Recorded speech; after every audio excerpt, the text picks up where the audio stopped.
आप देख रहे हैं श्री हरि कृपा आश्रम चैनल। संस्थापक स्वामी श्री हरि चैतन्य पुरी जी महाराज।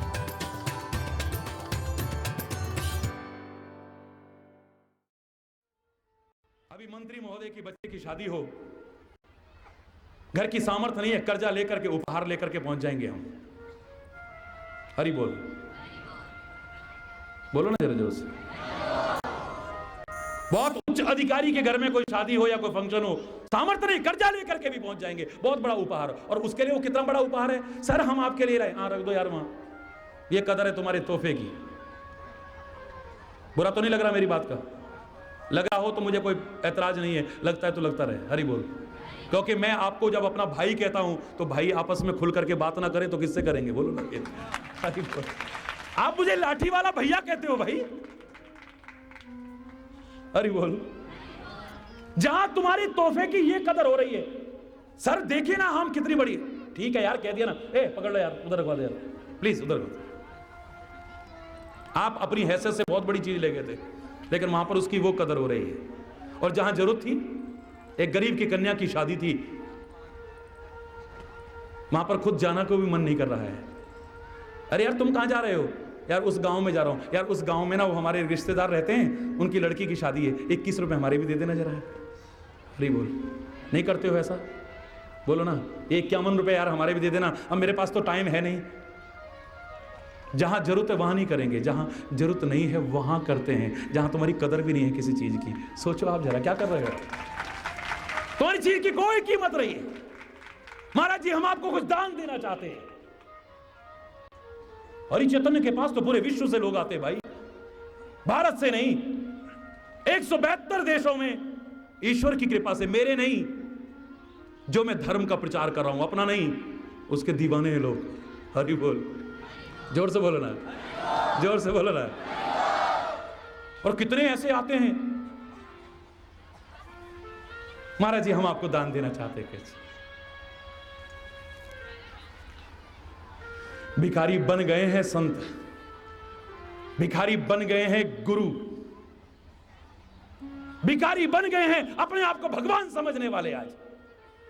वरना संत, गुरु और परमात्मा का दर तो दाता का दर है, ये कोई भिखारी का दर नहीं है। यहां से क्या नहीं मिल सकता है तुम्हें? या दिल से झोली फैला करके आओ तो सही। और आश्चर्य की बात है, झोली फैलाने पर लोग कहेंगे भिखारी, पर संत, गुरु और परमात्मा आगे झोली भी फैलाओगे तो भी तुम भिखारी नहीं कहलाओगे। कमाल है, भिखारी भी नहीं कहलाओगे। मांग लो जो मांगना चाहो। देखिए क्या नहीं मिलता है वहां से। तुम दान देना चाहते हो, अरे वो तो तुम्हें ज्ञान का दान देते हैं, तुमसे गलतियां होते हैं तुम्हें क्षमा दान करते हैं। तुम डरे रहते हो, भयभीत रहते हो, तुम्हें अभय दान देते हैं, परमात्मा का नाम दान देते हैं। हरि बोल। तुम क्या उन्हें दान करोगे भाई? बड़े दानवीर हो गए हो। हरि बोल। मैं तो खुले शब्दों में कहा करता हूं, क्या दान करोगे तुम? भिखारी बन गए हैं लोग, इसलिए तुम्हारे हौसले बढ़ गए ऐसा कहने के। संत का दर, गुरु का दर, परमात्मा का दर, ये दाता का दर है, कोई भिखारी का दर नहीं है। लंगोटी छाप बाबा के आगे भी चक्रवर्ती सम्राट तक झोली फैला देता है महाराज। लंगोटी छाप बाबा के पास। आज वही संत तुच्छ पदों की ओर भागे तो अपने पद की गरिमा को खुद कम कर रहे हैं, अपनी पद की मर्यादा को खुद खत्म करने की कोशिश कर रहे हैं। आज ब्राह्मण अपनी मर्यादा को खुद खो रहे हैं, सब नहीं, अधिकांशता। संत अपनी मर्यादा को खुद खो रहे हैं, अपने पद को खुद कम कर रहे हैं। गुरु अपनी मर्यादा को खुद कम कर रहे हैं, शिक्षक अपनी मर्यादा को खुद कम कर रहे हैं, माता पिता भी अपनी मर्यादा को खुद कम कर रहे हैं। जिन्होंने कम किया है तो उनको खुद ही सतर्क होकर के, जागरूक होकर के आगे बढ़ना पड़ेगा और अपनी मर्यादा को, अपनी महिमा को, अपने स्थान को पुनर्स्थापित करना पड़ेगा। नहीं तो बाद में फिर पश्चाताप के अलावा हमारे हाथ में कुछ भी नहीं रहेगा। जिन्होंने खोया है उन्हीं को जागरूक होकर के आगे बढ़ना पड़ेगा। महाराज जी हम दान देना चाहते हैं। एक जगह एक व्यक्ति आ गया, मैंने इकट्ठा किया हुआ है तो 2 करोड़ रुपए में, तो आप अधिकांश लोग आते हैं आश्रम में, तो आश्रम लगता है, होटल नहीं लगता है कम से कम। हरि बोल। सुख सुविधाएं मैं आपको नहीं दे पाता हूं, लेकिन सच्चे सुख का मार्ग तो वहां जरूर मिलता है और सच्चा प्यार तो जरूर मिलता है। इतना तो मैं दावे से कह सकता हूं। सुख सुविधा चाहे भौतिक सुख सुविधा है ना दे पाओ, और लोगों को आनंद आता है वहां आकर के। हरि बोल। जो आते हैं उनको आता है कि नहीं? हाथ उठाओ जरा। ये देखिए आप, इनको आनंद आता है वहां आकर के। कमाल है। झोंपड़ी में रहता हूं मैं, हरि बोल, पर वो प्यार की झोंपड़ी भी अच्छी लगती है। और प्यार ना हो तो हरि बोल, जोर से बोलो ना। मैंने कहा भैया मेरे को आवश्यकता नहीं है तेरे दान की, तुम्हारे धन की, वस्तु पदार्थों के दान की ना आवश्यकता थी ना आज है। और चैलेंज करके उसकी कृपा से कहता हूं, जब तक ये शरीर है आपके धन वस्तु पदार्थ के दान की आवश्यकता होगी भी नहीं। कभी ये हाथ फैलेगा नहीं। ये हाथ कभी किसी के हाथ के नीचे नहीं आया है, उसकी कृपा से हाथ के ऊपर ही हाथ आया है, उसकी कृपा से। लेकिन अगर तुम इतने दानदाता बनना चाहते हो तो मैं आपसे मांगता हूं, आप अकेले से मेरे भैया नहीं मांगता, बाहर 50,000 लोग बैठे, मैं उनसे भी अभी जाके मांग लूंगा, सारे राष्ट्र के लोगों से मांग लूंगा। और ये संदेश तो पूरे विश्व के लिए रिकॉर्ड हो रहा है। पूरे विश्व के लोगों से मांग रहा हूं मैं, झोली फैला के मांग रहा हूं, बार बार मांग रहा हूं, मांगता रहा हूं, आज मांग रहा हूं। अगर इतना दान देने का शौक है तो दे दो शांति का दान। घर घर में बड़ी अशांति फैलाते चले जा रहे हो, बहुत अशांति फैलाते चले जा रहे हो। घर घर में अशांति, गांव गांव में अशांति, नगर नगर में अशांति, सारे राष्ट्र में और सारे विश्व में। जिसने कभी हाथ नहीं फैलाया वो झोली फैला के मांगने को तैयार है तुमसे। दान शब्द किसके लिए बना है? हरि बोल। सत्संग के प्रति प्यार, संतों के प्रति प्यार, इस देश की संस्कृति के प्रति प्यार, और लोगों ने जो प्यार से आयोजन किया है उनके प्रति प्यार दिख रहा है। मैं परमात्मा से प्रार्थना करता हूं कि आप, कल भी मैंने कहा था, यहां पर चाहे आपको बैठने में या कार्यक्रम सुनने में थोड़ा कष्ट भी हो रहा होगा, लेकिन जीवन में आपके सारे कष्ट दूर हो जाएं, विपत्तियां दूर हो जाएं, आपकी परेशानियां दूर हो जाएं। दान शब्द किसके लिए बना है? किसके लिए बना है? हमने कभी इसकी व्याख्या करने की कोशिश की? दान शब्द की व्याख्या उसके लिए है जिसके पास उस चीज का अभाव हो, जो जरूरतमंद है, जो असहाय है, जो असमर्थ है। एक व्यक्ति कहने लगा ऐसा कैसे हो सकता है? मैंने कहा मेरे भाई, ये दान उसी को दो जिसको अभाव है, जो जरूरतमंद है, जो असमर्थ है, जो असहाय है। कैसे महाराज जी? मैंने कहा विद्या का दान किसको दोगे? विद्वान को या जिसके पास विद्या का अभाव है? बोलो ना जरा, बोलो ना भाई। मैं तो कोई जटिल शब्द तो नहीं है, क्लिष्ट भाषा का प्रयोग नहीं कर रहा, सरल शब्दों में बोल रहा हूं। विद्या का दान किसको देने के लिए कहा गया होगा? जिसके पास विद्या का। मेरे देश की संस्कृति में कन्यादान करते हैं। धन्य हैं वो लोग जो औरों की बच्चियों को भी, अभावग्रस्त परिवारों की बच्चियों को भी अपनी बच्ची समझ करके कन्यादान करने की कोशिश करते हैं। धन्यवाद देता हूं ऐसे लोगों को और उनसे प्रेरणा लेने का संदेश देता हूं। हरि बोल। जोर से बोलो ना, और जोर से बोलो ना, और जोर से बोलो। बहुत सुंदर, बहुत सुंदर। तो मेरे देश में कन्यादान का भी महत्व है। पर कन्या किसको दान की जाती है? जिसके पास पहले से 5-7 पत्नियां हों। किसको करोगे? मेरे देश की संस्कृति में बोलो ना, जिसके पास उसका, बोलो ना, अभाव है। चक्रवर्ती सम्राट है महाराजा दशरथ, चक्रवर्ती सम्राट, लेकिन एक अभाव तो उसको भी है, घर में पुत्र वधू नहीं है। हरि बोल। है ना अभाव?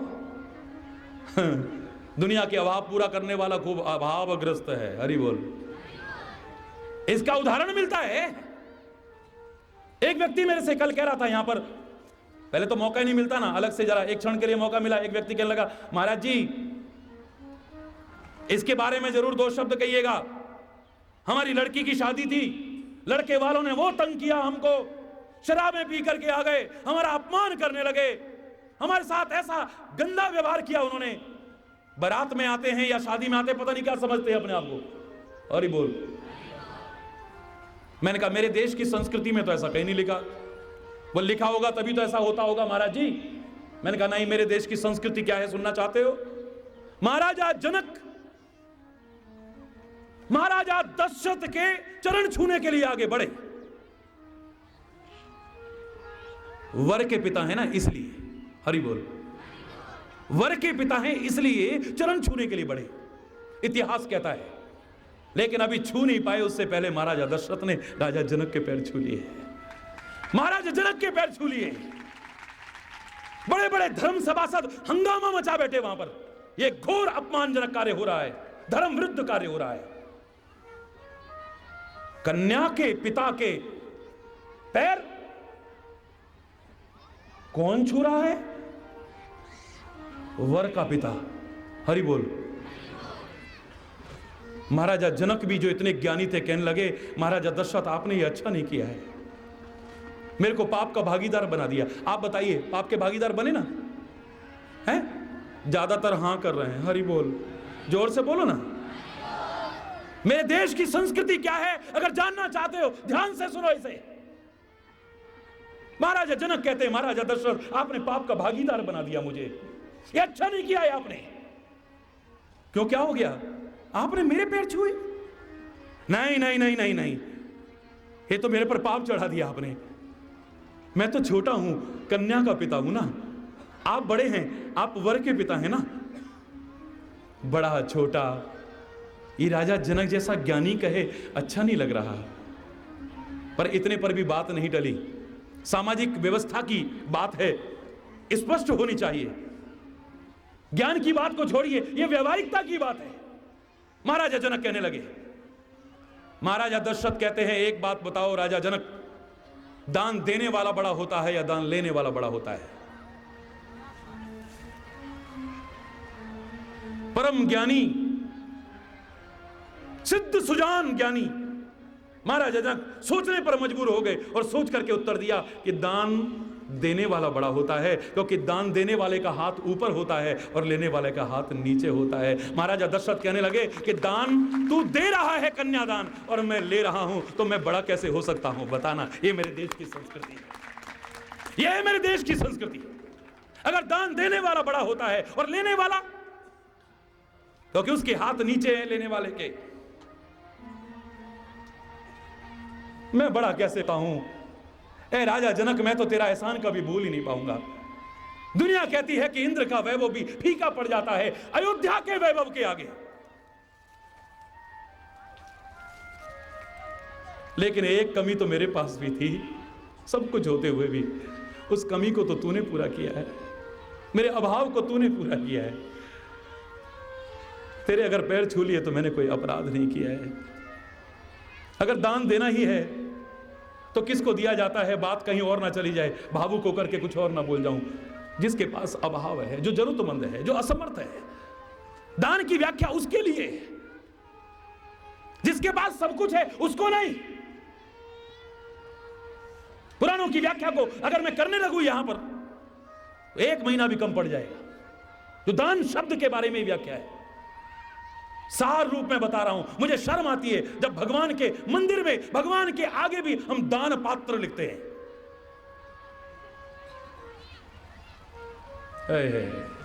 उसी का दिया, इतने दानवीर हो गए हम, उसको दान दे रहे। हरि बोल। मैं तो मंदिरों से हटवा देता हूं, मुझे नहीं अच्छा लगता है। विद्या का दान उसको दोगे जिसके पास विद्या का अभाव है। कन्या का दान मेरे देश की संस्कृति में उसको किया जाता है जिसका उसके पास, ठीक ऐसे ही अन्न का दान उसे करो ना जिसके पास अन्न का अभाव है। वस्त्र का दान उसको करो ना जिसके पास वस्त्र का अभाव है। हमारे महापुरुषों ने ट्रस्टीशिप के सिद्धांत का प्रतिपालन करने का हमें उपदेश दिया है कि आप आवश्यकता से ज्यादा जो कुछ है आप उसके ट्रस्टी हैं। You are not the owner. Hari बोल। आप उसके मालिक नहीं। ट्रस्टीशिप का सिद्धांत है। समाज के लिए अगर आवश्यकता है, कई बार तो बड़ी शर्म आती है, मेरी खिड़कियां भी कपड़े पहनती हैं, मेरे दरवाजे भी कपड़े पर्दे के रूप में पहनते हैं, मेरा टीवी भी कपड़े पहनता है, मेरी कुर्सी भी कपड़े पहनती है, मेरा सोफा भी कपड़ा पहनता है, यहां तक कि मेरी गाड़ी भी कपड़े पहनती है, मेरी दीवारें, निर्जीव दीवारें तक कपड़ा पहनती हैं। और मेरा पड़ोसी अगर नंगा है तो मुझे शर्म आनी चाहिए, एक कपड़ा काश उसको भी दिया होगा। घर की निर्जीव दीवारें कपड़ा पहनती हैं, निर्जीव दीवारें। यहां तो शायद भूल गए हम लोग, लेकिन इस मेज पे भी कपड़ा होता नहीं तो। हरि बोल, हरि बोल। है।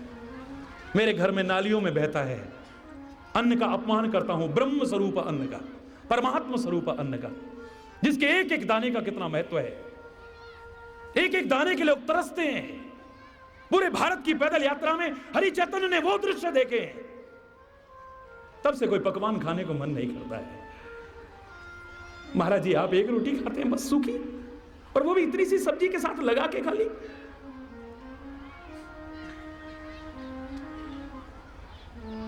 बहुत विकास के गुण गाते हैं हम इस देश में, शायद हमने अभी जाके देखा ही नहीं है देश को ठीक से। यहां बहुत से अभी ऐसे हैं जिनको अपने जीवन रक्षा के लिए एक अन्न का दाना तक उपलब्ध नहीं है। ढाबों के बाहर झूठा खाना भोजन फेंका जाता है, उसी पर कुत्ता और उस पर आदमी झपटते हुए तो मैंने अपनी आंखों से देखा है। पता नहीं कौन से विकास के गुण खा रहे हैं, अपनी आंखों से वो दृश्य देखा है। मैं मानता हूं मेरे कम खाने से कोई अन्न के अंबार नहीं लग जाएंगे, मेरे कम वस्त्र पहनने से कोई वस्त्रों का ढेर नहीं लग जाएगा यहां पर, मैं मानता हूं इस बात को। लेकिन जैसे गांधी के मन में भाव आया था कि मेरे देश के नागरिकों के पास लज्जा निवारण को कपड़ा नहीं है, शर्म ढकने तक को वस्त्र नहीं है, और मैं क्या पहन करके आ रहा हूं, देख करके एक मन में भाव आया था। और छोटे से कपड़े में लिपटा हुआ गांधी दुनिया में नाम अमर कर गया। जो भाव गांधी के मन में आया, जो भाव हरि चैतन्य के मन में आया, काश सारे नागरिकों के मन में आ जाए। ये राष्ट्र नहीं विश्व का नक्शा ही कुछ और होगा, दावे से कह रहा हूं। अन्न के एक एक दाने की अगर बचत होने लग जाए, अन्न के एक एक दाने की अगर बचत होने लग जाए, वस्त्र के एक एक टुकड़े की अगर बचत होने लग जाए, ज्यादा पुरानी बातें नहीं है मेरे बुजुर्ग, क्योंकि मैं बुजुर्गों का बड़ा सम्मान करता हूं। मैं उन संतों को भी नमन करता हूं, पता नहीं कौन कौन किस किस वेश में यहां बैठा है, बार बार प्रणाम करता हूं सबको। पता नहीं कौन कौन आप में से किस किस रूप में बैठा है, बार बार नमन करता हूं आपको। बुजुर्गों को याद होगा हमारा देश आयात करता था, इंपोर्ट करता था बाहर से अन्न, और लाल बहादुर शास्त्री ने कहा था कि सप्ताह में एक व्रत करो सभी लोग। याद है? जिनको याद है हाथ उठाओ ना। देखिए आप सबको मालूम है ये घटना, कोई पुरानी घटना नहीं है ज्यादा। और एक वर्ष नहीं बीता था, देश के प्रधानमंत्री ने पहले उस नियम का पालन करा और सबको करवाया। एक वर्ष से कम समय में इंपोर्ट करना तो दूर, आयात करना तो दूर, एक्सपोर्ट करने लग गए थे, हम निर्यात करने लग गए थे। ये स्थिति है हमारे यहां। एक एक अन्न का दाना, श्री कृष्ण का ये कथा सुनाना खाली, द्रौपदी भूख लगी है, अक्षय पात्र में से मेरे भोजन करने के बाद कुछ नहीं निकल सकता है केशव। इसीलिए तो पुकार रही थी कि 10,000 शिष्यों सहित दुर्वासा ऋषि मेरे अतिथि बन गए हैं। परीक्षा की घड़ी में आपको पुकारा है स्वामी, जरा दिखाओ ना अपना पात्र, एक कण निरा है, उसी को खाकर के तृप्त हो रहे। ये कहानियां कथाएं मत पढ़ो खाली, इसके पीछे रहस्य को जानो कि अन्न के एक एक दाने का कितना महत्व है। इस अन्न के एक एक दाने के लिए लोग तरसते हैं, इसके महत्व को समझो। पर तुम नहीं समझोगे क्योंकि तुमने भूख देखी नहीं है। परमात्मा करे आपको भूख देखनी भी ना पड़े। शायद इसीलिए मेरे देश की संस्कृति ने यह व्रत रखने का, उपवास करने का एक नियम बनाया था कि तुम्हें पता लगे भूख क्या चीज होती है। भगवान न करे आप पर गरीबी आए, दरिद्रता आए और आपको भूखा रहना पड़े। हमारे यहां चांद्रायण व्रत हुआ करते थे, अब गिने चुने रह गए हैं, और वो भी मेरे देश की महिलाओं तक ही रह गए हैं बस। बट सावित्री का हो गया, गणेश चतुर्थी का हो गया, करवा चौथ का हो गया, हम लोग तो भूलते जा रहे हैं। हरि बोल। और उसी को अपनाया मेरे मुस्लिम भाइयों ने भी, रोजा रखना शुरू किया। वही चंद्रायण व्रत का रूप है, कोई अलग नहीं है। चंद्रमा की सन्निधि में ही खाना है, चंद्रमा की सन्निधि में ही खाना है। ये हमारे चंद्रायण व्रतों का ही एक रूप है, कोई अंतर नहीं। अंतर सा लगता है। और आप मुसलमान भाइयों से भी पूछे रोजे क्यों रखते हो, अगर किसी को जानकारी होगी तो वही कहेगा कि रोजा मैं तब तोड़ता हूं, पहले चाहे एक चुटकी किसी को बताओ। भाई आप में से मेरे को लग रहा है आप मेरे भाई, बोलिए, किसी को कुछ देते हैं ना? हरी बोल, जोर से बोलो ना, जोर से बोलो ना, और जोर से बोलो ना। कितना सुंदर महत्व है। सारा दिन जब तुम भूखे रहोगे तुम्हें पता लगेगा भूख क्या है। तब दरवाजे पर आए हुए भूख से बिलखते को दुत्कारोगे नहीं, उसे धक्का मार करके नहीं भगाओगे। तुम्हें पता लगेगा भूख क्या चीज होती है। यही व्रत रखने का वैज्ञानिक रहस्य था, शरीर को आराम मिले, मशीनरी को आराम मिले। हमने उस महत्व को भी नकार दिया। उस दिन और भी ज्यादा गरिष्ठ भोजन करते हैं। गरीब आदमी के लिए तो व्रत मुसीबत हो गई आजकल। और दिन 5 रुपए खर्च होंगे तो आज 10 रुपए खर्च हो रहे हैं। आज दूध भी चाहिए और फल भी चाहिए और मिठाई भी चाहिए और ये भी चाहिए वो भी। क्या फायदा ऐसे व्रत रखने का? हरि बोल। गरीब आदमी के लिए तो व्रत मुसीबत हो गई है। कितनी महान चिंतन था हमारे महर्षियों का, शरीर की मशीनरी को आराम मिले। दूसरा, देश की अर्थव्यवस्था पर अनुकूल असर पड़े।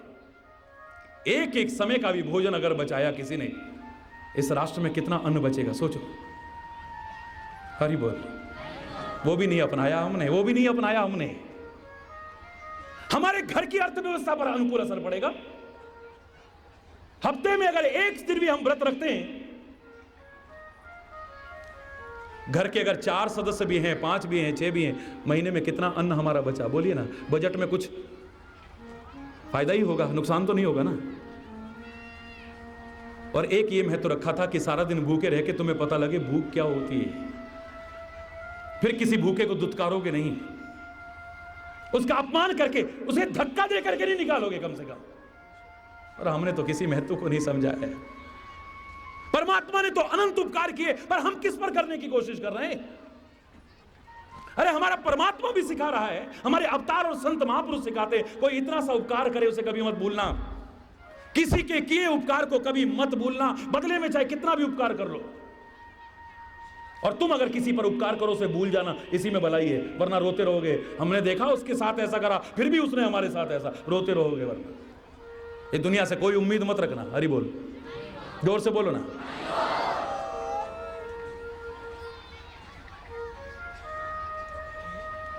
प्रसंग लंबा नहीं करूंगा मैं, क्योंकि मुझे वापस लौटना है।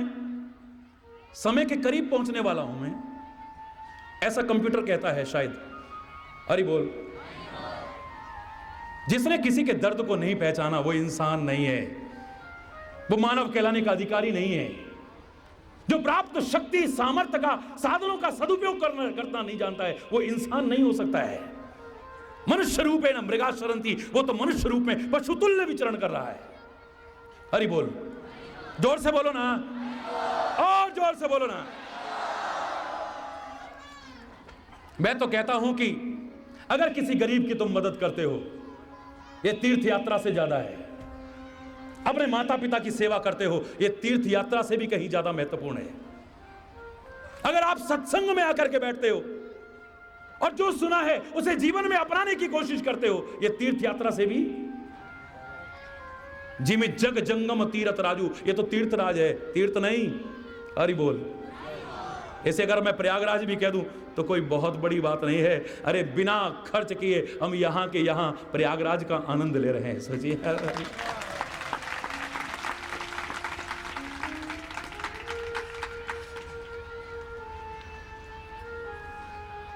और अगर किसी के दर्द को नहीं पहचाना है, शक्ति सामर्थ्य का सदुपयोग नहीं किया है, अपने बुजुर्गों की सेवा नहीं की, धर्म और संस्कृति को अपनाया नहीं है, धर्म के अर्थ हमने गलत लगा लिए। आज तो धर्म तो एक था, मत अलग हो सकते हैं, संप्रदाय अलग हो सकते हैं, पंथ अलग हो सकते हैं, धर्म अलग अलग नहीं है। धर्म एक ही है, परमात्मा भी एक ही है, कोई अलग अलग नहीं है। कितने भगवान है बताइए ना? परमात्मा एक ही है, नाम अलग हो सकते हैं, उपासना का तरीका अलग हो सकता है, उसको पाने का, उसे जानने का, उस तक पहुंचने का रास्ता अलग हो सकता है, लेकिन परमात्मा एक ही है, कोई अलग अलग नहीं है। हमने ये कहा है, सिय राम में सब जग जानी। उपनिषदों ने कहा एक हो ब्रह्म, ब्रह्म एक ही है, द्वितीय ना, दूसरा है ही नहीं कोई। हरि बोल। कुरान भी आलमीन कहता है। क्या कहता है? बोलिए। रब्बुल आलमीन कहता है। ये नहीं कहता खाली गायर का है, या खाली जालौन का है, या खाली यूपी का है, या खाली भारत का है। वो तो आलमीन है। गुरुद्वारे में जाओ, गुरु ग्रंथ साहब क्या कहता है? अव्वल अल्ले नूर उपाया, कुदरत दे सब बंदे, एक नूर तो सब जग उपजा, कौन पले को मंदे। सब एक ही तो है, अलग अलग तो है। फिर हमने अलग अलग माना, हमने समझा ही नहीं उसे।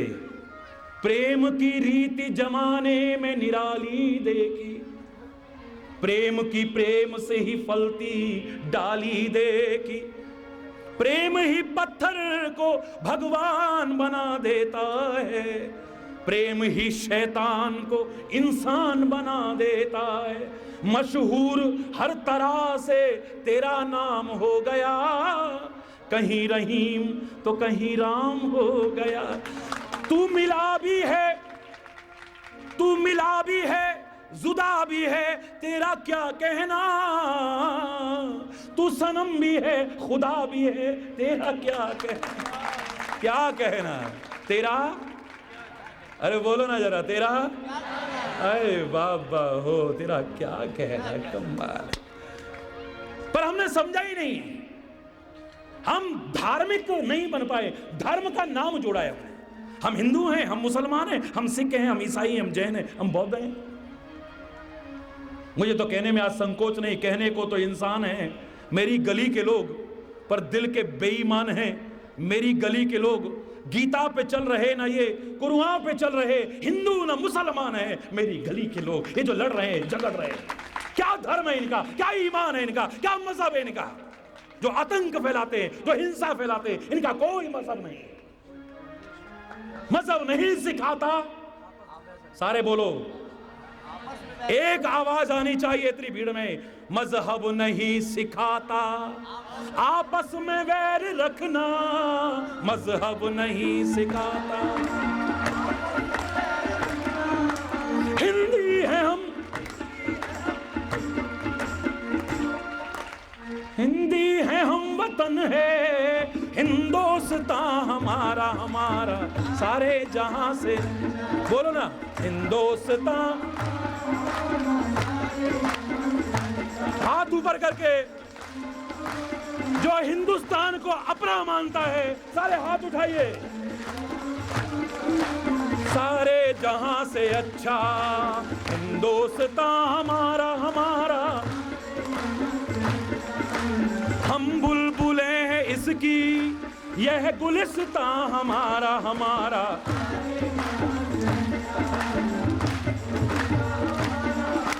सारे जहां से हरि बोल, हरि बोल, हरि बोल, हरि बोल। ध्यान देना, पर हमने धर्म को समझा ही कहां। हम तो फालतू बातों में उलझते रहे। उसकी तरह यहां के पास जालौन में किसी की दुकान थी, हरि बोल, पास में जालौन ही है ना, उरई तो शायद थोड़ा दूर है ना यहां से, हरि बोल। हाँ, लेकिन घर था उसका यहां, हरि बोल। कोई मेहमान उधर से निकल रहा था, आगे दुकान पर आ गया। दुकान पर जो काम करता था कर्मचारी, उससे कहा जाओ, दौड़ के जाओ गांव में और जाकर के दूध ले आओ, हरि बोल। उसने कहा भैया मेरे को देर हो रही, रात हो जाएगी, रास्ता सुनसान है, बड़ी परेशानी हो जाएगी भैया, मैं देखो अब दूध रहने दो यार, फिर कभी आऊंगा आराम से। ये कैसे हो सकता है यार? अतिथि देवो भव हमारी संस्कृति सिखाती है। अतिथि का सत्कार तो करना ही चाहिए। दौड़ के जावे तो जल्दी आना, देर मत लगाना, कई किलोमीटर है। उनका अच्छा स्कूटर ले जाइए। गांव में आकर के फिर वापस गया। उसने पूछा को भैया दूध ले आए? ला जल्दी निकाल। बोले साहब आपने ये तो बताया ही नहीं कि गाय का लाना था या भैंस का लाना था। धर्म के नाम पे हम किन बातों में उलझते हैं, जरा ध्यान से सुनना।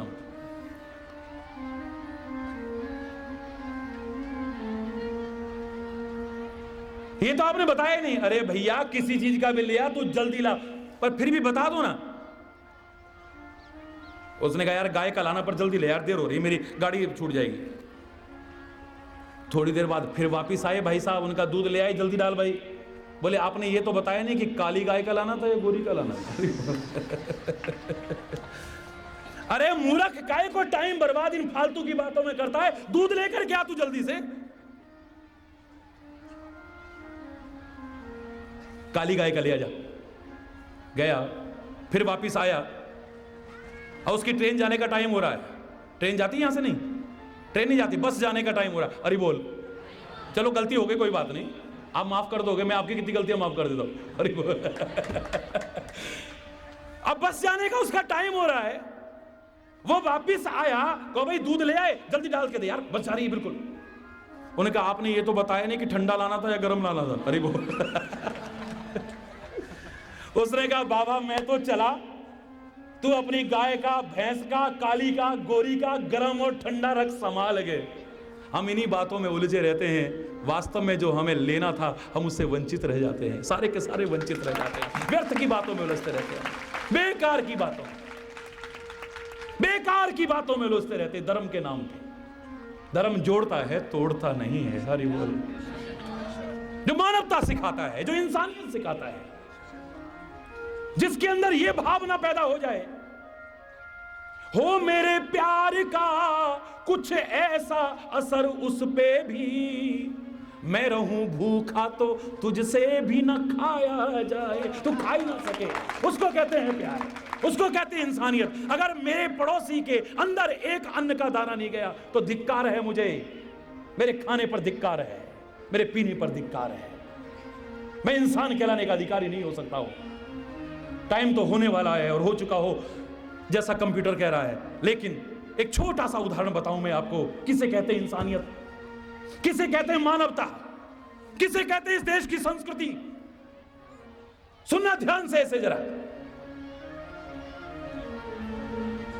एक संत गए, कुंभ का मौका, तीर्थ यात्रा में गए हुए, हरि बोल, तीर्थ यात्रा का आनंद आ रहा है। कुंभ पर, उस महान पुनीत पर्व पर स्नान करते हैं, सत्संग का आनंद लेते हैं, एक दूसरे से मिलते हैं, विचार विमर्श करते हैं। एक दिन स्नान किया और स्नान करने के बाद एक वृक्ष के नीचे आके बैठे। हरि बोल। एक वृक्ष के नीचे आकर के बैठे, प्रभु नाम ले रहे थे, लेते लेते झपकी लग गई और उस झपकी में एक दृश्य दिखाई दे रहा है। गंगा मैया, वो परम सत्ता और सारे देवी देवता इकट्ठे बैठे हैं, जो उनको स्वप्न जैसा दिखाई दे रहा है। हरि बोल। आपस में बात चल रही है,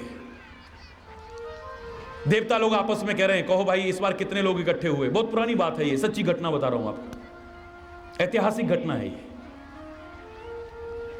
बोले हाँ 7-8 लाख लोग, अब तो करोड़ों में जाते हैं, 7-8 लाख लोग आए होंगे।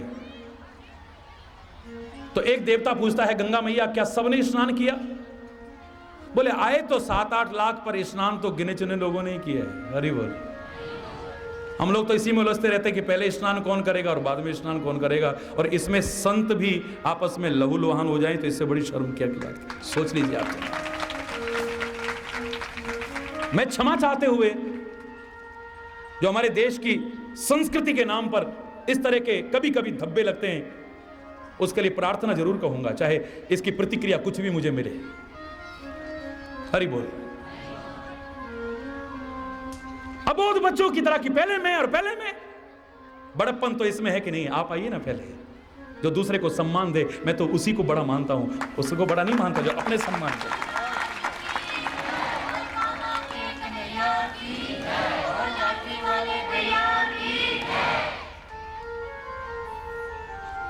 आए तो बहुत, लेकिन गिन उंगलियों पर गिनने लायक लोगों ने सच्चा स्नान किया है इस पर्व पर।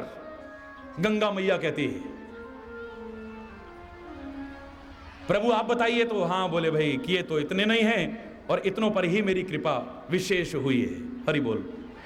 अचानक एक देवता पूछता है, कि हे गंगा मैया, क्या ऐसा भी कभी हो सकता है कि कोई यहां गंगा स्नान के लिए ना आया हो और घर बैठे बैठे उसे गंगा स्नान का फल मिल जाए और आप उस पर कृपा भी कर दो?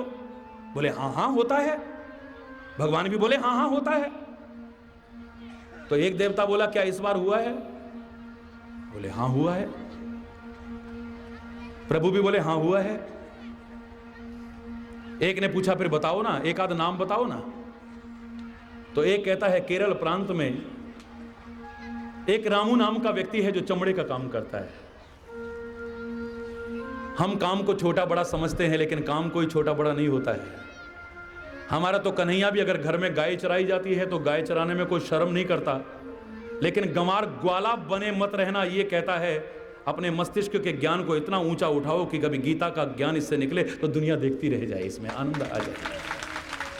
मेरे आधे बच्चे बेरोजगार इसलिए हैं, नौकरी मिलती नहीं है, बड़ा काम करने की घर में सामर्थ्य नहीं और छोटा करने में शर्म आती है। हरि बोल। नहीं, घर में जो किया जाता है करो, हां आगे बढ़ने के प्रयास करते रहना। हरि बोल। चमड़े का काम करता है, स्थान बताया, सबको बताया, अचानक झपकी टूट गई। अब ये सच है या झूठ है समझ में नहीं आ रहा, ये वास्तविकता है या खाली एक सपना है ये समझ में नहीं आ रहा। वो संत कहते चल करके देखने में क्या बुराई है, ये उन संत की जीवनी में घटना मिलती है। हरि बोल। उन्होंने कहा चल के देखने में क्या बुराई है। छोड़ा तीर्थ को और कहां चल दिए? केरल प्रांत की ओर। केरल प्रांत में पहुंचे, वहां एक पोस्ट ऑफिस में गए, पूछा इस नाम का कोई गांव है? बोले हां जी फलाने जिले में है इस गांव। बोले फिर तो सपना नहीं हो सकता है, ये सच्ची घटना है। गंगा मैया सच कह रही थी कि यहां आए बिना भी उसे गंगा स्नान का फल मिला और मेरी भी कृपा, और प्रभु कह रहे मेरी भी कृपा उसे मिली है, मैं उस पर परम प्रसन्न हूं। हरि बोल। क्योंकि ये क्षेत्र ऐसा है, याद रखना, यहां पर कई बार हाजिर भी गैर हाजिर हो जाते हैं और बहुत से गैर हाजिर भी यहां बैठ करके भी ध्यान कहीं और लगा है। तो हरि बोल। ठन ठन पाल मदन गोपाल है फिर तो। हरि बोल। और वहां बैठे बैठे भी ध्यान है, कितना आनंद आ रहा होगा। अब क्या करें, मजबूरी ऐसी हो गई, हम तो जा ही नहीं सके। अरे इतने पास में आए महाराज जी और फिर भी नहीं जा पाए, ध्यान यहां लगा है, उनको फल मिल रहा है। हरि बोल। खोजते खोजते उस गांव में पहुंचे, गांव में पूछा रामू नाम का कोई व्यक्ति। बोले अरे साहब बड़ा भगत आदमी है साहब, काम तो चमड़े का करता है लेकिन अपने अभिमान में अकड़े, बहुत से ब्राह्मणों से भी अच्छा है साहब, बड़ा भगत आदमी है, लोगों ने जैसा कहा। हरि बोल। उन्होंने कहा भैया ये तो सच्ची घटना, भगवान जिससे खुश हैं, गंगा मैया जिससे खुश है और जो इतना प्रशंसा का पात्र बना है, उसके दर्शन तो अभिमान छोड़ करके मुझे भी करने चाहिए। संत बड़ी श्रद्धा और भावना से आगे बढ़े। कितनी महान घटना है ये। आगे बढ़े, एक टूटी सी झोपड़ी, उसमें बड़ा मगन होकर के अपना काम कर रहा है और कुछ नहीं, बस श्री राम जय राम जय जय राम, श्री राम जय राम, बस प्रभु नाम ले रहा है और अपना काम कर रहा है। हरि बोल। संत ने ऐसे प्रणाम किया, अचानक रामू का सिर ऊपर उठा तो क्या देखा है कि संत प्रणाम कर रहे हैं। मैं जब आ रहा था तो हमारे यहां तो वेश को भी प्रणाम है, हालांकि हर वेशधारी संत नहीं है, लेकिन फिर भी वेश की मर्यादा है।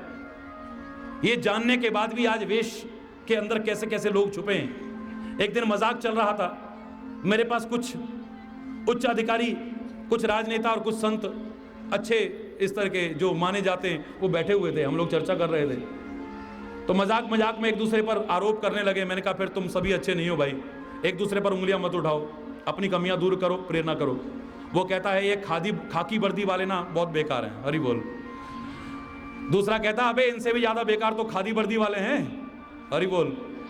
तीसरा कहता है अबे इनसे भी ज्यादा तो ये जो भगवे कपड़े पहन करके बैठे हैं, पता नहीं इनके अंदर कौन कौन छुपे हैं, इनका पता तो है कम से कम, इनका तो पता भी नहीं चलता है कौन कौन छुपे हैं, पता नहीं, इनमें तो पता भी नहीं चलता है कौन कौन कैसा कैसा छुपा है।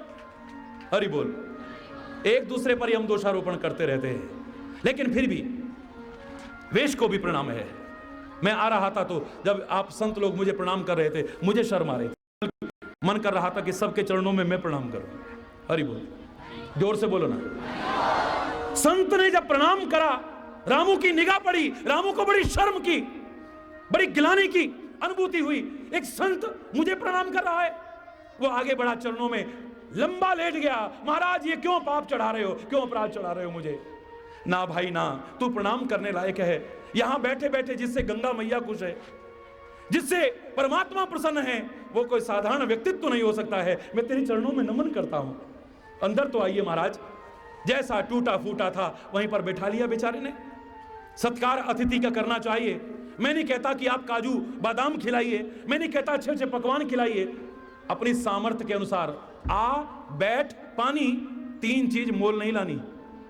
आ बैठ पानी, तीन चीज, इनमें खर्चा हुआ कोई? आओ जी आओ, बैठो भैया, पानी पियो, कोई खर्चा नहीं।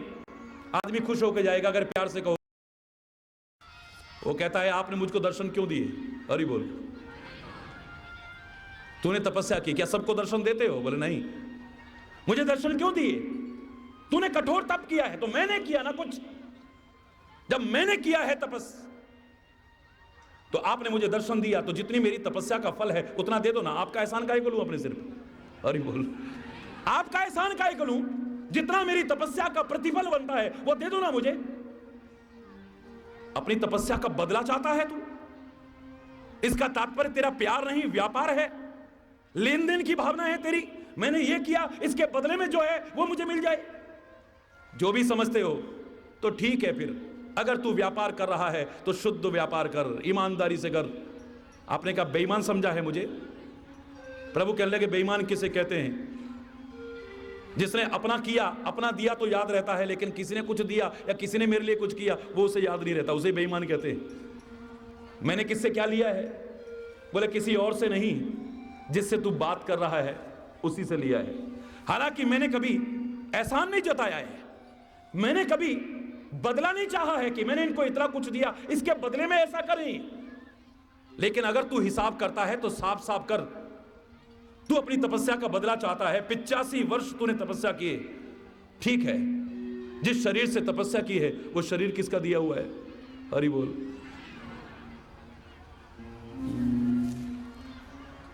वो तो आपका ही दिया हुआ है। हरि बोल।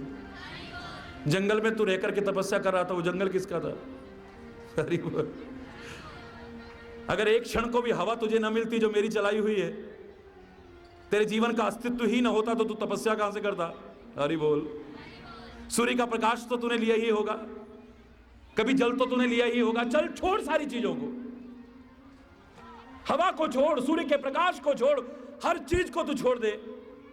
लेकिन इस शरीर से जो तपस्या की है वो भी मेरा ही दिया हुआ है, तू इसकी कीमत चुका दे। और कल मैंने आपसे कहा पूरा शरीर तो क्या, शरीर के एक अंग की कीमत चुकाना तो दूर, आंक भी नहीं सकते हो। इस हाथ की कितनी कीमत है बताओ ना जरा। सारी दुनिया की दौलत जो सामने है और जो छुपे हुए खजाने हैं, सारे इकट्ठे करके भी एक हाथ नहीं ला सकते हो। उसने 2 हाथ तुम्हें दिए हैं और कहते हो तुमने क्या दिया है। सोच लो आप जरा। सहज में मिल गया, तुम इसके महत्व को समझ नहीं पा रहे। परमात्मा ने कृपा करके कितनी अनमोल नियामतें में दी, हम इसके महत्व को नहीं समझ पा रहे हैं। ठीक है, इस शरीर की कीमत तू चुका दे, तेरी तपस्या का जो प्रतिफल बनता है मैं तेरे को दे दूंगा। लंबा लेट गया, चरणों में साष्टांग दंडवत करता हुआ, आंखों से आंसू बहाता हुआ, प्रभु मुझे क्षमा करना, आपने थोड़ी देर पहले कहा था पुत्र वरदान मांगो, तो मैं मांग रहा हूं। क्यों? तू भिखारी थोड़ी है, क्यों मांग रहा है? नहीं नहीं, अब मेरी गलती एहसास मुझे हो रही है, मेरे को माफ कर दीजिए, मैं मांग रहा हूं, मुझे दे दीजिए। भगवान फिर भी कृपालु हैं, कहने लगे मांगो।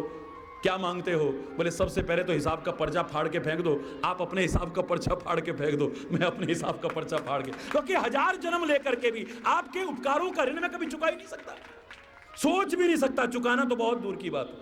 हरि बोल। हम तो परमात्मा के उपकार को भूल जाते हैं, माता पिता के उपकार को भूल जाते हैं, गुरु के उपकार को भूल जाते हैं, इस राष्ट्र के उपकार को हम भूल जाते हैं। इस राष्ट्र के प्रति भी हमारा कोई कर्तव्य है। इसने क्या नहीं दिया है हमें? माता पिता के लिए कह देंगे क्या दिया तुमने हमें, क्या दिया है तुमने? अरे मैं कहता हूं बाद में जो दिया या नहीं दिया उसे छोड़ दो।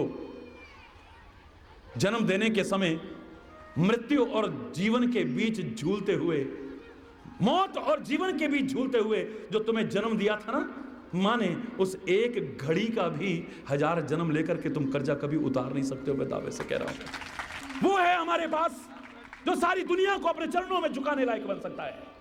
हीरे जवाहरात और खजाने होने पर, राज्य होने पर तुम राजा बन सकते हो, महाराजा बन सकते हो, लेकिन देखो वो लंगोटी छाप बाबा पड़े हैं, इनके पास कौन सा राज्य है? पर एक बार राजा भी निकलेगा तो इनके पैरों में झुकने को तैयार हो जाएगा। धन्य, ये कौन सा राज्य है? ये लंगोटी छाप बाबा के पास में कोई हीरे नहीं है, कोई जवाहरात नहीं है इसके पास में, कोई ताज नहीं है इसके पास में, लेकिन बेताज बादशाह है ये।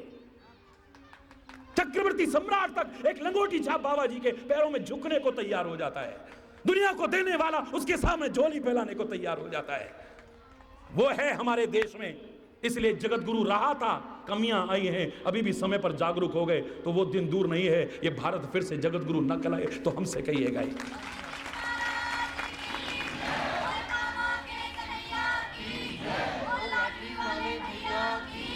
हमने राष्ट्र के भी उपकारों को कभी समझा ही नहीं। हम कहते राष्ट्र ने हमको क्या दिया, हम यहां पर रहेंगे भी तो हमारी योग्यता बेकार हो जाएगी। आज के नवयुवकों की भावना सुनिए जरा, दुख होता है मुझे। क्या मिलेगा यहां पर? अगर इतना मैं अमेरिका में गया होता, आज कहां से कहां पहुंच गया होता। अरब देशों में गया होता, मैं कहां से कहां पहुंच गया होता। यूएस में पहुंचा होता, आज कहां से कहां पहुंच गया होता। यही भावना रही तो पता नहीं। हरि बोल। मैं कहता नहीं आगे। मेरे राष्ट्र में अभी जज्बा है इस राष्ट्र के लिए लोगों में, पर गिने चुने लोग कैसे हो गए हैं। मैंने एक दिन कहा था, आज से कुछ वर्ष पहले जब 50वीं जयंती थी, गणतंत्र दिवस के दिन, लाखों की भीड़ के बीच मैंने इतना ही कहा था कि कुछ जयचंद हुए फिर पैदा, जो जात दुश्मन से मिलते। जब जब आग लगी भारत में, उनके चेहरे खिलते, तरस न खाते, जश्न मनाते, अपनी जेबें भरते, अपने नीच कुकृत्यों से इस मां को पीड़ित करते। अरे जख्मी होकर भारत माता फिर से करा रही है, आजाद भगत सिंह बोस पुत्र गांधी को बुला रही है, ये गुलाम कर देंगे। था तुमने आजाद कराया, लाखों वीर सपूतों ने तब था रक्त बहाया। कुछ सोचा है? सिर कश्मीर तो कब से कटा है मेरा। मां कहते हो, भारत मां कहते हो। मैंने तो एक बार कहा था, हमें शर्म आनी चाहिए। एक तरफ भारत माता कहते हैं, दूसरी तरफ अपमान करते हैं अपनी मां का। राष्ट्र का एक बहुत बड़ा नेता, जिसे आप बहुत बड़ा नेता कहते हैं, मैं नाम नहीं लूंगा, अच्छा नहीं लगेगा, क्योंकि इस कार्यक्रम का प्रसारण पूरे विश्व में होना है। राष्ट्र का बहुत बड़ा नेता लोगों ने आमंत्रित किया और मंच पर आया, और आकर के जब बोलने लगा, वो उसके मुंह से खाली इतना निकला था कि भारत कभी सोने की चिड़िया थी। हरि बोल। मर्यादा का पालन करने वाला स्वामी हरि चैतन्यपुरी, मर्यादा पुरुषोत्तम के मार्ग का अनुसरण करने वाला उनका ये पुत्र हरि चैतन्यपुरी मर्यादा को छोड़ करके आगे बढ़ा और माइक छीन लिया। सिक्योरिटी वाले भी भागने लगे। मैंने कहा शांत वहीं खड़े रहिए, घबराने की आवश्यकता नहीं है। वो भी घबरा रहा था, क्या हो गया, क्या हो गया महाराज जी, मुझसे कोई अपराध हो गया। मैंने कहा कुछ नहीं हुआ, लेकिन मैं आपसे पूछना चाहता हूं, आपकी मां को कोई चिड़िया कहे तो कैसा लगेगा। 50,000 व्यक्ति मैदान में बैठा हुआ था जो हरि चैतन्य को सुनने के लिए आया था। मैंने कहा आप सबसे पूछता हूं कि तुम्हारी मां को कोई चिड़िया कहे तुम्हें कैसा लगेगा। आपसे भी पूछ रहा हूं, आपकी मां को कोई चिड़िया कहे तो कैसा लगेगा। बोलो राजा, बोलो ना, आपकी मां को कोई चिड़िया कहे कैसा लगेगा। और वो भी चिड़िया नहीं, सोने की निर्जीव चिड़िया। निर्जीव चिड़िया तुमने खाली जबान से कहा होगा, लेकिन हरि चैतन्य ने अपने दिल से इसे मां समझा है। तो मेरे सामने तुम्हारी हिम्मत कैसे हो गई इसे सोने की निर्जीव चिड़िया कहने की? तुम्हारी हिम्मत कैसे हो गई? स्कूलों में पढ़ा रहे हैं भारत सोने की चिड़िया। हरि बोल। मेरा इससे विरोध नहीं है कि जहां डाल डाल पर सोने की चिड़िया करती थी बसेरा, जिसकी डाल डाल पर सोने की चिड़िया बसेरा करती थी, वह भारत देश है मेरा। यह कहने में कोई संकोच नहीं, लेकिन अपनी मां को चिड़िया कहो, शर्म आनी चाहिए हमें, धिक्कार है हमें।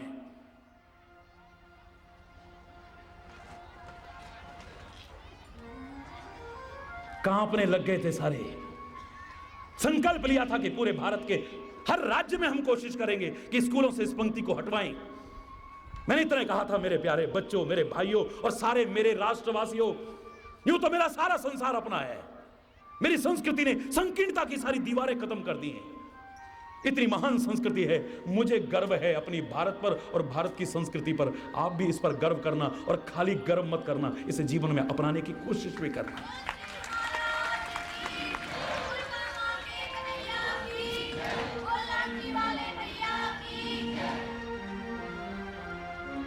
मैंने इतना ही कहा उनसे। हम अनजाने में कितना बड़ा अपमान कर रहे हैं हमें पता ही नहीं है। एक इंडियन, अपने आप को इंडियन कहने वाला, भारतवासी नहीं, क्या कहता है अब अपने आप को? आई एम इंडियन, ऐसे इंडिया, हरि बोल। अपने देश के नाम को कैसे कैसे बदनाम कर रहा है मालूम है आपको? भैया आप लेट क्यों पहुंचे? बोले हमने सोचा इंडियन टाइम है, 1 के 2 तो बज ही जाएंगे कम से कम। उन्होंने कहा हरि चैतन्य को कभी सुना आपने? बोले नाम जरूर सुना था, पर आज कान पकड़ लिए भैया, आज के बाद कभी एक क्षण भी लेट नहीं होंगे, क्योंकि हरि चैतन्य से तो लोग घड़ियां मिलाते। इंडियन टाइम कोई बदनाम नहीं है, हमने बदनाम कर रखा। इंडियन ही इंडियन टाइम को बदनाम कर रहा। इंडियन टाइम है, इंडियन कह रहा है, 2 के 3 तो बज ही जाते हैं। हरि बोल। अरे मां, अगर इसे समझते हो, इसकी तस्वीर को देखो ना जरा, अपनी मां की तस्वीर को देखो जरा, सिर आपको कटा हुआ नजर आएगा और आपके दिल में दर्द नहीं है? इसके हाथ कटे हुए नजर आएंगे। जरा भारत के नक्शे को देखिए, यह कोरी कल्पना नहीं है मेरी, यह हृदय की भावना है मेरी।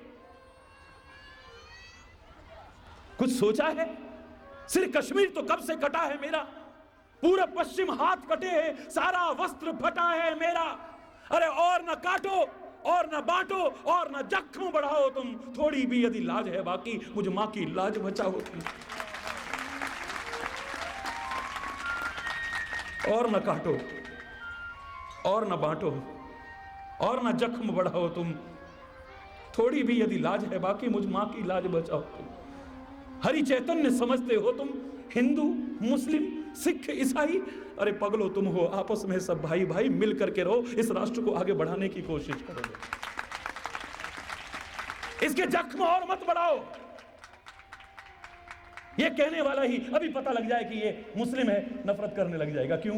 ये इंसान नहीं है क्या? मैंने तो अभी परसों यही कहा था, अब तो मजहब कोई ऐसा भी चलाया जाए जिसमें इंसान को इंसान बनाया जाए। अब तो मजहब कोई ऐसा भी चलाया जाए जिसमें इंसान को इंसान बनाया जाए, जिसकी खुशबू से महक जाए पड़ोसी का भी घर, जिसकी खुशबू से महक जाए पड़ोसी का भी घर। फूल इस बगिया में अब ऐसा खिलाया,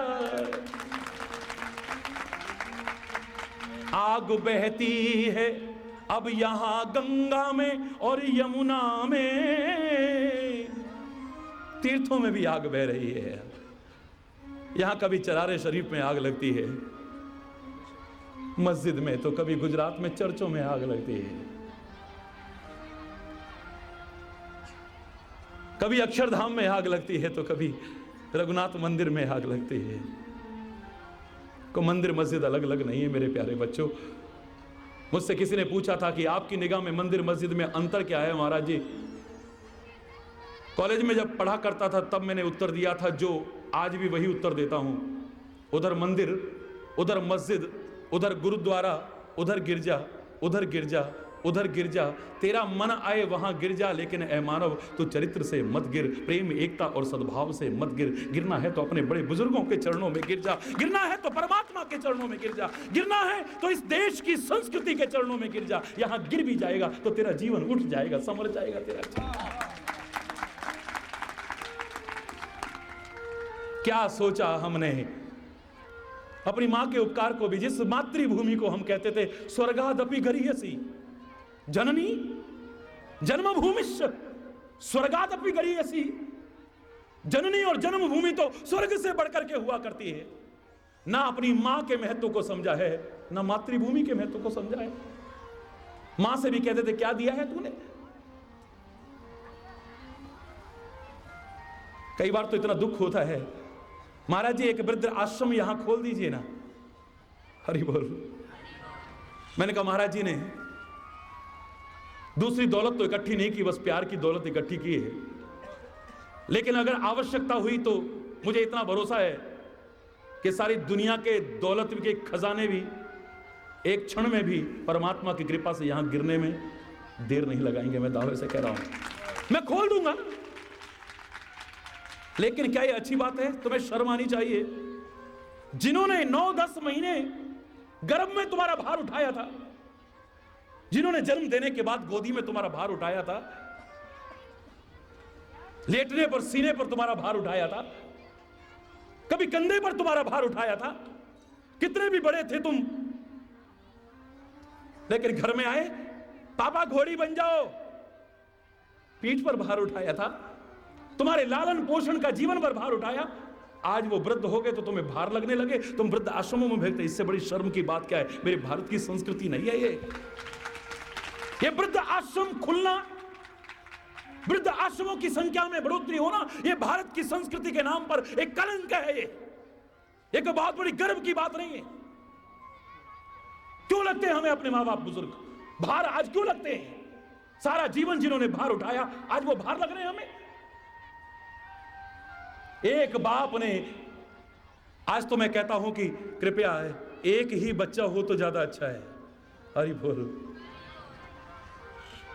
आप कहो 1 या 2 तो चलो ठीक है, लेकिन ये फौज खड़ी मत करो ज्यादा। ये देश के लिए बहुत बड़ी समस्या पैदा होती जा रही है। लेकिन किसी जमाने में 10-10, 12-12, 15-15 बच्चे भी होते थे। लेकिन कमाल है, एक बाप ने 10 बच्चों को पाल करके दिखा दिया, पर 10 बच्चे एक माँ बाप को नहीं पाल पा रहे हैं। उनको बड़ी शर्म आ रही है। कब बात? शहरों में जाकर के देखोगे तो तुम्हें शर्म आ जाएगी। माता पिता अग्नि के 7 फेरे लेकर के, 7 फेरे अग्नि के लेकर के, जिन्होंने जीवन भर 7 निभाने की कसमें खाई थी ना। हरि बोल। जोर से बोलो ना, और जोर से बोलो ना जरा।